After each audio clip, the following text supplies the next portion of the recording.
बहुजन राजनीति का असर सर चढ़कर बोल रहा है। आंध्र प्रदेश में बनी बाबा साहब की सबसे बड़ी प्रतिमा। जी हाँ दोस्तों, आपने बिल्कुल सही सुना। मैं हूं पराग महेंद्र, आप देख रहे हैं नेशनल चौपाल। जिस तरीके से इस देश में दो तरीके की विचारधाराओं की हमेशा से ही लड़ाई देखने को मिलती है। जो एक विचारधारा है मनुवादी विचारधारा, जातिवादी विचारधारा, और दूसरी है बहुजनवादी विचारधारा, मानवतावादी विचारधारा। और दोनों विचारधारा का प्रचार प्रसार करने वाले लोग देश में अनेकों तरीके से रणनीतियों के आधार पर, हथकंडों के आधार पर, तमाम तरीके से नीति नियमों के आधार पर अपनी विचारधारा को मंजिले मुकाम तक पहुंचाने के लिए लगातार कोशिश करते हुए नजर आते हैं। और ऐसे में बड़ी बात यह देखी जाती है कि किस तरीके से साम दाम दंड भेद की राजनीति कर खास तौर पर सत्ता को अपने पाले में रखने का काम मनुवादी विचारधारा के माध्यम से हमेशा से किए जाने का एक लंबा इतिहास है। और इस इतिहास के मद्देनजर रखते हुए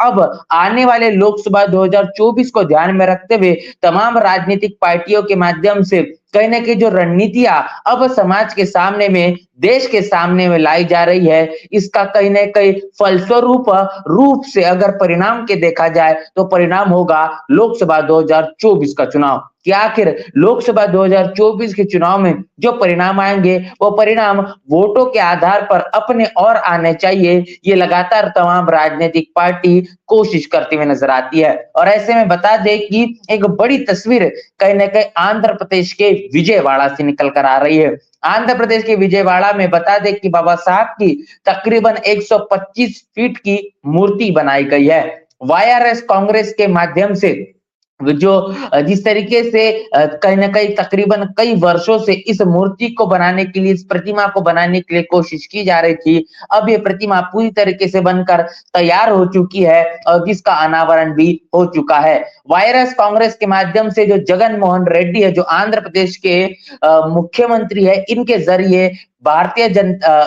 जरिए जिस प्रकार भारतीय संविधान के जो शिल्पकार है बाबा साहब, इनकी मूर्ति को बनाने का काम किया गया है। और जिस प्रकार तमाम मूर्ति में जो इंतजामात लगे हैं उसको आपको मैं सबसे पहले रूबरू करा दूं, और इसके साथ साथ आपको मैं इस वीडियो से साझा करना चाहता हूं कि बहुजन राजनीति का आखिर ये असर क्यों माना जा रहा है और क्यों तमाम तरीके के लोग इन बाबा साहब की बनाई गई मूर्ति को लेकर अनेकों प्रकार की बातें कहते हुए नजर आ रहे हैं। तो बता दें कि आंध्र प्रदेश में जो डॉक्टर बाबा साहब अम्बेडकर की जो मूर्ति बनाई गई है, जिसको सबसे ऊंची प्रतिमा बताई जा रही है, जिसका नाम स्टैचू ऑफ जस्टिस दिया गया है। जब भी न्याय की बात आती है तब बाबा साहब का नाम सबसे पहले लिया जाता है। इसके साथ साथ इस प्रतिमा की ऊंचाई आपको बता दूं तकरीबन 125 फीट बताई जा रही है। और इसके साथ साथ 81 फुट का पोडियम बनाया गया है। इतना ही नहीं तो कुल इसकी पूरी ऊंचाई तकरीबन 206 फीट की है। आगे बता दूं कि इस प्रतिमा को बनाने के लिए तकरीबन 400 टन स्टील लगाया गया है,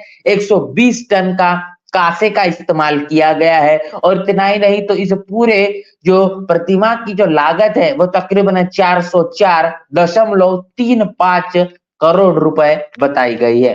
तो ये पूरा का पूरा वो ब्यौरा है कि किस तरीके से इस मूर्ति को बनाने के लिए तमाम जद्दोजहद करनी पड़ी, कितनी लागत लगी और कितने फीट की ये मूर्ति बनाई गई है। अब इसे बनाने के पीछे की वास्तविकता को आप समझ लीजिए कि आखिर तेलंगाना के हैदराबाद में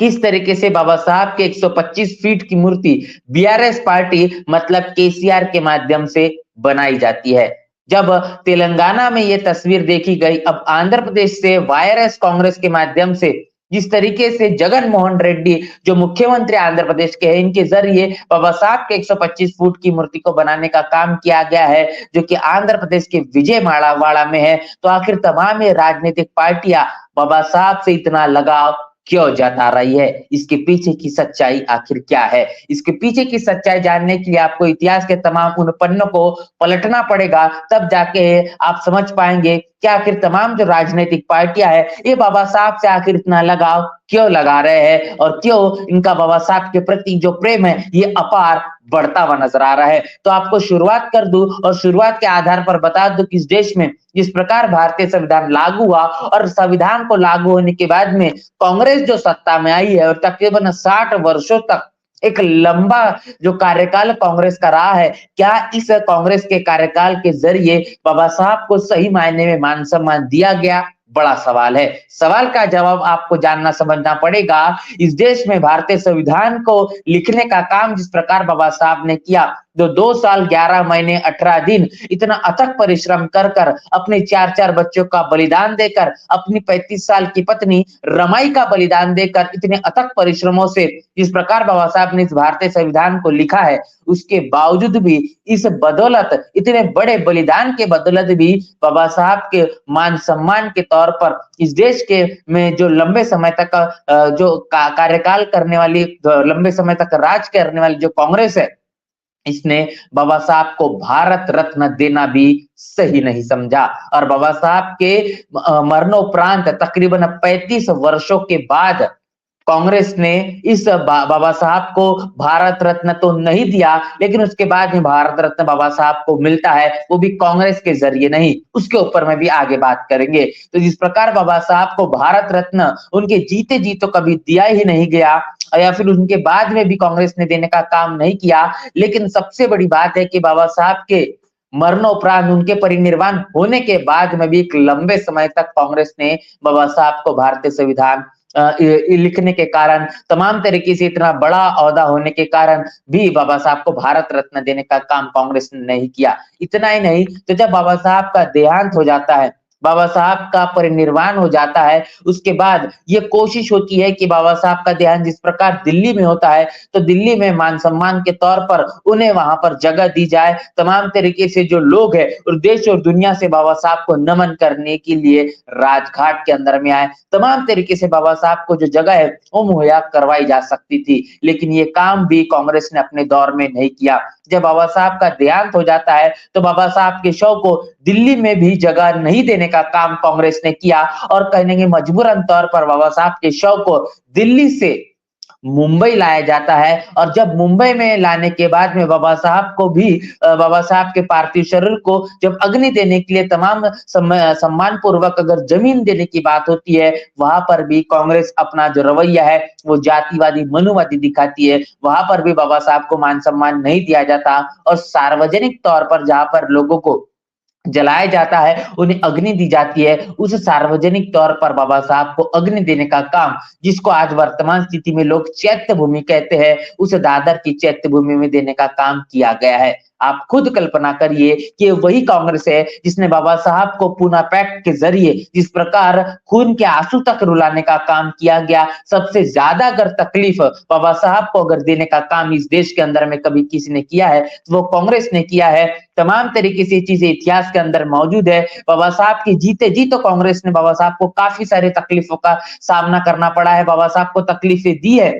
इतना ही नहीं, तो बाबा साहब के मरने के बाद, उनके परिनिर्वाण के बाद में भी कांग्रेस ने बाबा साहब को मान सम्मान नहीं दिया। और इतना ही नहीं, तो बाबा साहब के मरने के बाद, उनके परिनिर्वाण के बाद सम्मान पूर्वक जो जमीन उनको मिलनी चाहिए थी, वो भी कांग्रेस ने नहीं देने का काम किया। लेकिन आज वर्तमान स्थिति में जो प्रेम है वो कांग्रेस का बाबा साहब के ऊपर में जो अपार बढ़ता हुआ नजर आ रहा है, इसके पीछे की वास्तविकता भी बहुजन समाज को अब समझना पड़ेगा। जहां पर आप कल्पना करिए कि जिस प्रकार इस देश के अंदर में माननीय कांशीराम साहब और बहुजन समाज पार्टी के माध्यम से जो राजनीति चलाई गई, जो बहुजनों की राजनीति चली, उस बहुजनों की राजनीति के बाद में तमाम जो शर्तें बहुजन समाज पार्टी ने जिस प्रकार वीपी सिंह के सरकार के सामने में रखी, जिसमें एक शर्त शामिल थी कि बाबा साहब को भारत रत्न दिया जाए, संसद के सामने बाबा साहब की मूर्ति लगाई जाए, उसके बाद इस देश के अंदर बाबा साहब को भारतीय संविधान मिलता है, बाबा साहब को मान सम्मान दिया जाता है। आप कल्पना करिए कि इस देश में कभी भी कांग्रेस ने बहुजन समाज को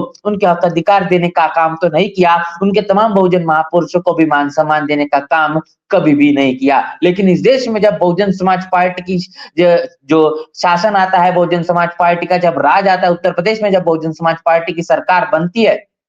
तब यह देखा जाता है कि तमाम बहुजन महापुरुषों के नामों पर पार्क बनाए जाते हैं, तमाम उनके नामों की मूर्तियां बनाई जाती है, तमाम बहुजन समाज से आने वाले महापुरुषों के नाम पर जिले बनाए जाते हैं, यूनिवर्सिटीज बनाई जाती है, अस्पताल बनाए जाते हैं, कॉलेजेस बनाए जाते हैं, और ये पूरी तरीके से मान सम्मान देने का काम बहुजन समाज पार्टी के शासनकाल के दौरान होता है। और इतना ही नहीं, तो जिस प्रकार मान सम्मान देने का काम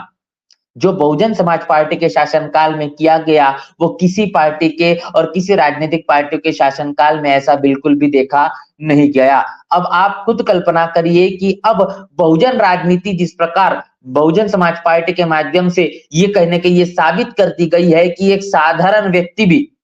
जो रोजमर्रा की जिंदगी का जी रहा है, बहुजन समाज का हर एक व्यक्ति अब ये सोचना समझना शुरू कर चुका है कि वो भी राज सत्ता को अपने हाथ में ले सकता है, वो भी राजनीति कर सकता है। जब इन तमाम चीजों को लेकर बहुजन समाज पार्टी ने बहुजन समाज में बड़े पैमाने पर जो जनजागृति की है, जो समाज को तैयार करने का काम किया है, जो अपने समाज में कैडर निर्माण करने का काम किया है, जिसके फलस्वरूप बहुजन समाज अब राजनीति की ओर अग्रसर होता हुआ नजर आ रहा है। ऐसे में अब तमाम जो राजनीतिक पार्टियां जिसमें बड़े पैमाने पर जो कांग्रेस है, बीआरएस पार्टी है, फिर वाईआरएस कांग्रेस है, ये तमाम जो राजनीतिक पार्टियां है अब बहुजन राजनीति के तरफ जिस प्रकार एक बड़ी उपलब्धि है, उस उपलब्धि के आधार पर जो वोट बैंक है वो अपने पाले में लेना चाहती है और उसी के आधार पर वो तमाम बाबा साहब से, उनकी मूर्तियों से जो लगाव है और कहने के बाबा साहब के प्रति जो प्रेम है वो अपार जो बढ़ता हुआ नजर आ रहा है, उसके पीछे की यही सच्चाई है। जिस प्रकार जो विधानसभा का चुनाव तेलंगाना के अंदर में देखा गया और इसी विधानसभा चुनाव के मद्देनजर रखते हुए तेलंगाना में जो बीआरएस पार्टी है और बीआरएस पार्टी की जो मुख्यमंत्री रह चुके हैं केसीआर, इनके माध्यम से 125 फीट की जो मूर्ति बनाई गई, उसके पीछे की भी वास्तविकता यही थी। वो चाहते थे कि तमाम जो दलित वोट है वो उनके पाले में चला जाए और खास तौर पर बहुजन समाज पार्टी के जो तेलंगाना के प्रदेश अध्यक्ष है डॉक्टर आर.एस. प्रवीण कुमार, इनके माध्यम से जो बहुजन समाज पार्टी का जो जनाधार है, जो बड़े पैमाने पर तेलंगाना में बढ़ता हुआ नजर आ रहा है, इसके मद्देनजर रखते हुए जानबूझकर बाबा साहब की 125 फीट की मूर्ति बनाई जाती है, जिसके कारण जो दलित वोटर है वो कहीं न कहीं केसीआर के पास में आ जाए, वो बीआरएस पार्टी के पास में आ जाए। और इसी तमाम चीजों के मद्देनजर रखते हुए आंध्र प्रदेश में भी वही हो रहा है जो कि बीआरएस कांग्रेस के माध्यम से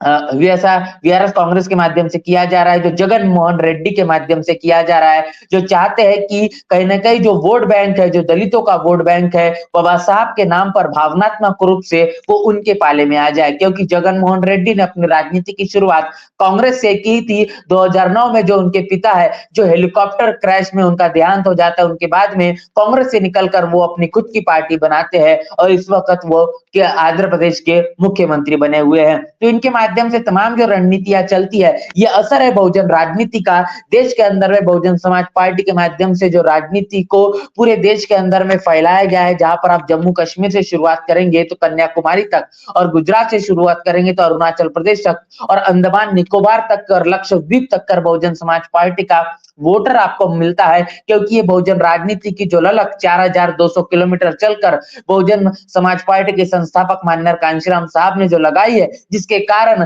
जो परिणाम देखा जाता है, जो वोट बैंक देखा जाता है, बहुजन समाज पार्टी का 14 से अधिक राज्यों में बड़े पैमाने पर जो देखने को मिलता है, ये वही है जिसके कारण बहुजन समाज पार्टी अपने आप को तीसरे नंबर की पार्टी बना पाई है। और ये जो शुरुआत है और ये कहीं ना कहीं परिणाम जो देखा जा रहा है, ये परिणाम अब कहीं ना कहीं बहुजन राजनीति को अमल में लाने के लिए, खास तौर पर उनके वोट बैंक को अपने तरफ लेने के लिए तमाम राजनीतिक पार्टियों का बड़े पैमाने पर देखने को मिलता है, जिसमें कांग्रेस अव्वल नंबर पर आती है, जहां पर कांग्रेस के राहुल गांधी इनके तरफ से की कहा जाता है कि जिसकी जितनी संख्या भारी उसकी उतनी भागीदारी। ये नारा बहुजन समाज पार्टी ने लाया है।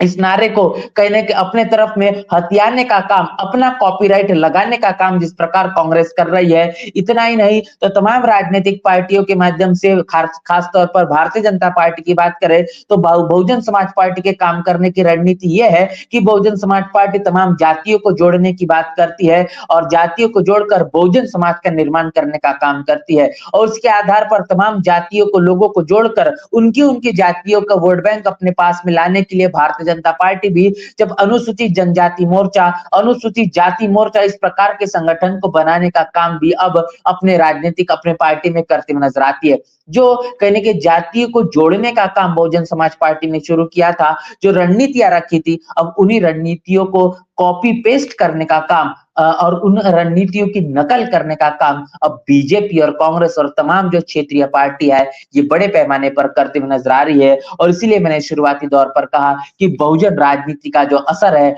वो अब सर चढ़ कर बोल रहा है, और जिसके आधार पर बाबा साहब की जो मूर्ति है तमाम प्रदेशों में बड़े पैमाने पर देखने को मिलती है। लेकिन इसकी शुरुआत अगर किसी ने की है, शुरुआत बहुजन समाज पार्टी ने की है। जो मान सम्मान बहुजन महापुरुषों का बहुजन समाज पार्टी के शासनकाल में दिया गया है, तब तमाम ये शासनकाल के दौरान ये जब चीजें हुई तो यही वो राजनीतिक पार्टियां है तमाम बहुजन महापुरुषों की मूर्तियों को पत्थर बताती थी। लेकिन आज इन्हीं तमाम चीजों को लेकर वो तमाम षड्यंत्र के आधार पर राजनीति करते हुए नजर आती है। आप इसके पीछे की अब जो वास्तविकता है क्या बहुजन समाज समझेगा, और कहीं ना कहीं अब आने वाले लोकसभा 2024 के चुनाव के मद्देनजर रखते हुए अपने विचारधारा को लेकर कहीं ना कहीं सही तरीके से निर्णय लेगा, ये तो वक्त ही बताएगा। इस पूरी बातचीत को लेकर क्या आपकी राय है और इस पूरे वीडियो को लेकर आप क्या सोच रहे, जरूर कमेंट बॉक्स में हमें लिखकर बताएं। बने रहे नेशनल चौपाल के साथ, मिलते नए वीडियो में, तब तक के लिए जय भीम, जय भारत।